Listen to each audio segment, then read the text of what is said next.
কিরে তুই কোথায় যাবি? কোথায় যাবে? ও কোথায় যাবে? আলু কিনতে যাবে। দেখো দেখো আমার ছেলের কীর্তি দেখো।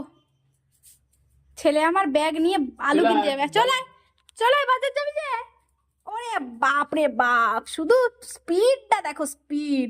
আরে ব্যাগটা নিয়ে কোথায় যাচ্ছিস? হে ভগবান, কি ছেলের পাল্লায় পড়েছি আমি। ওই দেখো চললো চললো আমার ছেলে, বাজার চললো। কই রে? এই ছেলে, তুই কোথায় যাবি? মুখে করে ব্যাগ নিয়ে ছাড়, এটা ছাড়, ব্যাগ ছাড়। হ্যাঁ ছেড়ে দে, গুড বয় গুড বয়। কি অবস্থা, ছেলে আমার বাজার যাবে। আহা, ইস, তোর চোখ করে আমি ঘরের জুতো পরে বাইরে চলে গেছি।